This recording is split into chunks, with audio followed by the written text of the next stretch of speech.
preserve this poem actually for this moment as a tribute to Lady Ruby.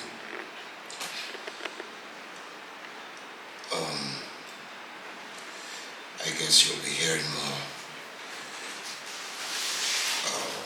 tomorrow on College Time. The program is going to be dedicated to her too.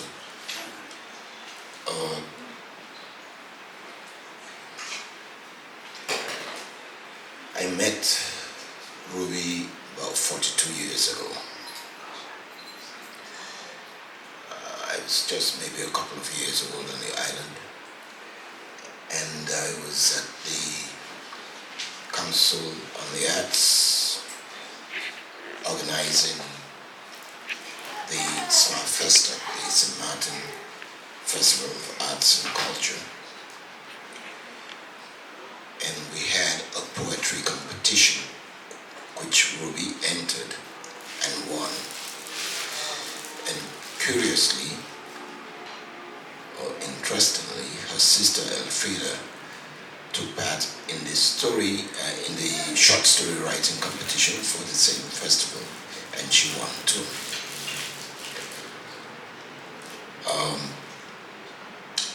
Since then we've been friends, and her very first solo exhibition, and she told everybody that cared to listen to her, was organized by me. This one is called The Silk Cotton Tree for Ruby Butte. The silk cotton tree cannot be consoled. It weeps quietly, incessantly, heartbroken.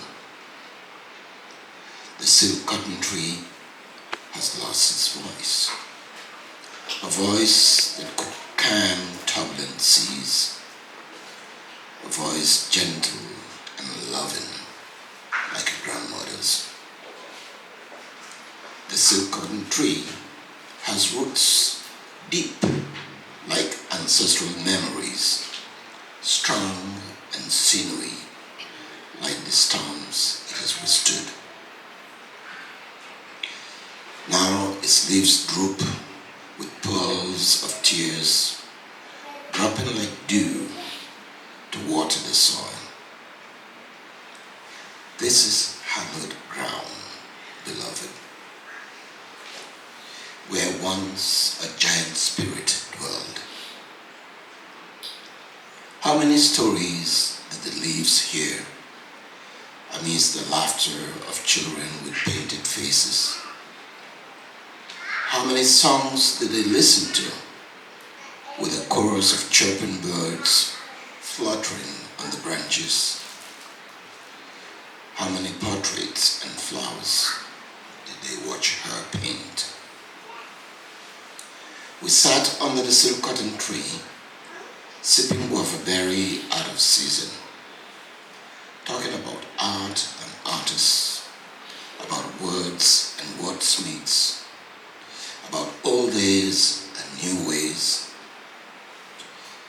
We sat under the silk cotton tree, oblivious of time and eternity, kindred spirits, needing memories like Johnny Cakes waiting for saltfish. We sat under the silk cotton tree, believing we'll be here forever.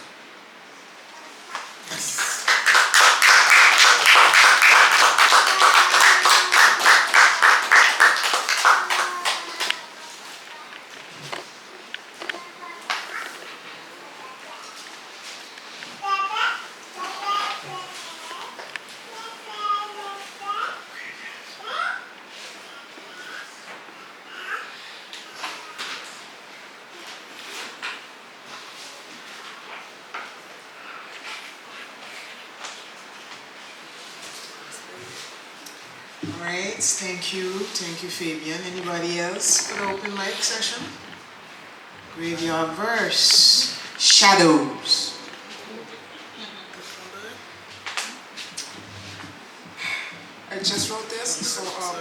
We'll see. Okay. Fur hides in the shadows and find their way to your dreams, reminding you not everything is quite as it seems. It follows you through every corner. It's with you all day long. You may run all you like, but it's just the same old song. There are shadows all around you, and they wait for you to see that the demons you thought haunted you were the whispers waiting to set you free. If only you could listen. They're saying you are not alone. Though life may be rocky with every stone that's thrown, no, the shadows are there to guide you. Hold your hands and be your friend. You'll find yourself within your shadows. You'll find the loved ones who never went. Thank you.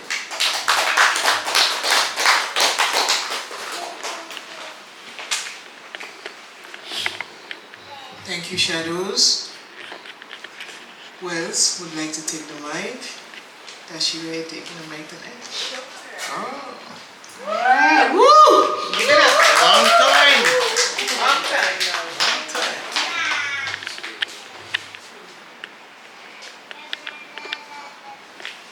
Can I get it for people? Let me just find it. So it's been a very long time since I've done an open mic or recited poetry outside of my head. The last time I actually did poetry was at the first Nomad open mic, and I actually won Miss Ruby Butte's prize for Poet of the Night. And I think this is a real full circle moment, and my condolences to all of us grieving this tremendous loss. So I'm gonna add a little bit of color to the darkness. I wrote this poem when I was really fixated on my sacral chakra, and orange was my favorite color. So I don't have a name for it as yet, so I'll just read it for you. I throw my orange blossoms to the wind, admiring how they dance and linger in the air, without a care in this world. Now sweetened by their aromatherapeutic twirls that not only defy gravity, but logic as well. Because besides their smell, there is absolutely nothing orange about this impressive snowy bloom. But to presume anything on the premise of a name, especially in this day and age, is quite literally insane. Nowadays, even pronouns, genders, and races can be identified as, despite the perception that your eye has. But I pray your heart is never outwitted. I pray your intuition is well outfitted to discern between orange blossoms that are true and blossoms simply dipped in a tangible hue. Thank you.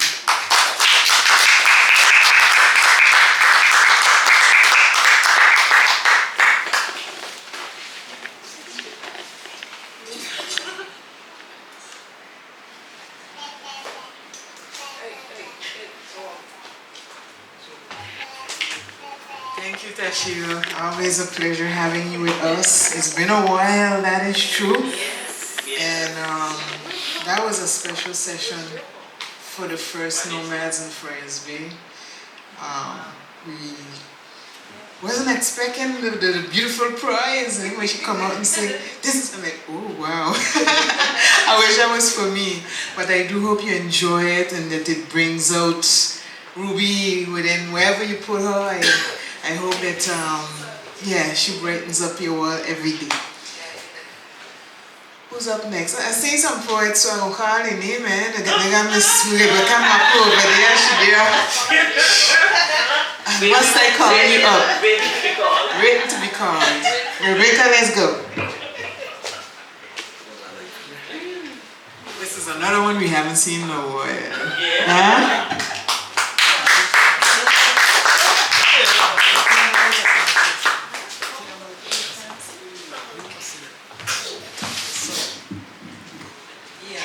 It's been a wild indeed. God is good. Yeah, before he sets up the music, I actually just signed up, let's put it that way. I know that we had this event coming up, but I've been so busy lately. And I said to myself, I cannot miss this edition for Rebuild. And I really wanted to come because I think the last time I spoke about this poem, I actually, it's so emotional because she was alive when I told her that some of my poems was inspired by her. When I was away in Canada in school for, when we go away, sometimes we realize how we need to embrace our own culture. And I was feeling a little bit lonely, nostalgic, I was missing home. And I remember I brought with me the book, the flower book, and I traveled with it because I said I wanted to hold on to something that made me think about my island, and I started reading. And you guys would not, it's unbelievable, but my inspiration and poetry actually came through from reading Rebute's her poems. And I just started writing and so on. This poem is really inspired in a very time when we all question ourselves, our abilities. Many of us struggle with insecurities, and sometimes we feel like you feel like somebody else is better than someone else. But one of the things I realize is that whenever you feel insecure, that use that time to encourage somebody else. And I wanted to talk to that wonderful young girl who's there behind Chris. I want to encourage you, continue writing your poems. You're such an inspiration. I'm looking at you and I see a vision of you actually like in TV. People sitting down like Maya Angelou. I'm just watching her, So we never know where God can take us. So let me really encourage her. It's such a beautiful, very beautiful poems. The way she it's like you could sit there. I was with the blindfold on and I could hear the words and the feelings, of that letter that she wrote to that person that was so close to her. So I really encourage you to keep doing what you're doing, So go ahead. Yeah. So this poem is called I See My Soul More Than Vanity. I see my soul more than vanity. Virtue speak highly of me. As for vanity, it has no life, and it cannot speak for me. It's like an oasis of dry bones. As for virtues, at any given moment, upon their season, they bloom and shine. Oh, virtues, the touch of grace, wisdom, faith, love, all abiding and living within you, speaking for me, each one standing on its own, but all forming itself like sweet fragrance, bearing fruits like a tree, establishing themselves like a root, and abiding in the earth like a rock. For God has given every creature virtue, but its masterpiece He has given divine grace and love. For you are a virtuous creature, a masterpiece where God has placed His finest virtues. Have you ever heard of this saying? God created man in His own image. So I hope for you to say you are a virtuous creature. So I hope for you to say virtues speak highly of you. So I hope for you to say you see your soul more than vanity. Thank you.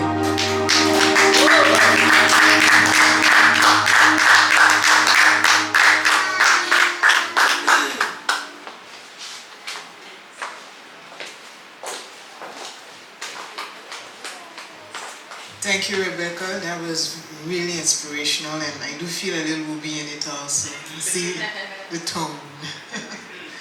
So, once again, the mic is open. There's a gentleman that is sitting right here. I can't remember. Terry. Would you wish to take the mic? All right.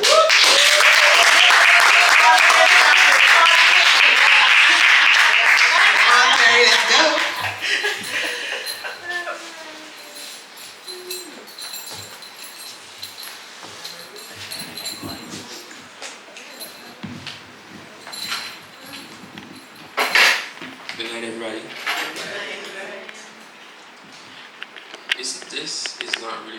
It's more about like a affirmation that I wrote, and it kind of fits after you make it. Make me enjoy it. God, man, co-creator, the God of my universe. I am complete in hope. I don't need anyone's validation, right, recognition, or attention. Divinity resides within me. I am full. I flow with the universe. I'm part of the, I am part of the universe, and the universe is inside of me. I'm aligned. I'm complete. I'm completely free to express myself. My creativity is endless. I'm safe to expand. I'm safe to change. I'm safe to grow.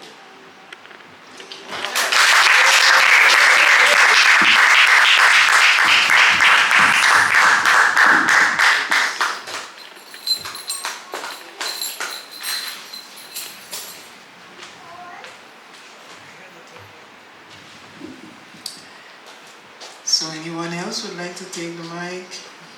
I would say Graveyard versus Safia. Okay, Fabian. Okay, Fabian after Safia, and then whoever wishes to come up.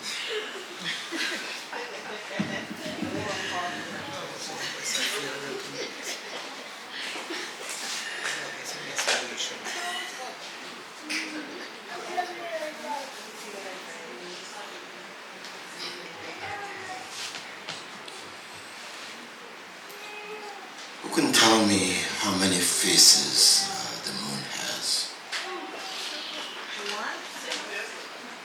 Just one?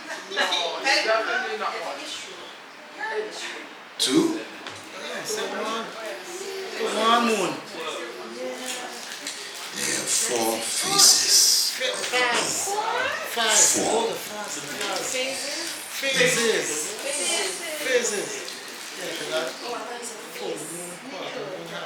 Yeah, that's what I said. Yeah. Face. Phase. Yeah. Okay. All right. The first phase is the new moon. Yes. So this poem is called Four Faces of the Moon. New moon. Born old with no umbilical cord to tie her to Mother Earth. She comes and goes like a menstrual cycle, full of cramps that disappear with a lullaby and a kiss. Quarter moon. Her boat sailed in with a shy smile on her face.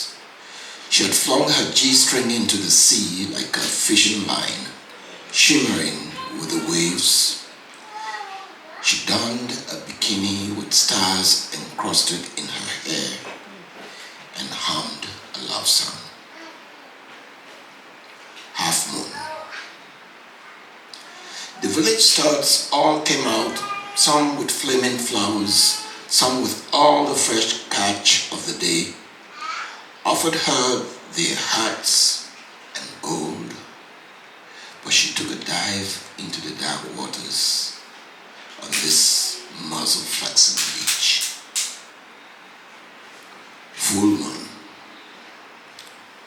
Rolling like a silver coin on top of the hills, she hid behind a veil of clouds, bonfires and barbecue smoke rising above the palm fronds as she rinsed her silver strands in the amniotic waters of the crepuscular sea. Then the villagers all went home and shut their doors. Thank you.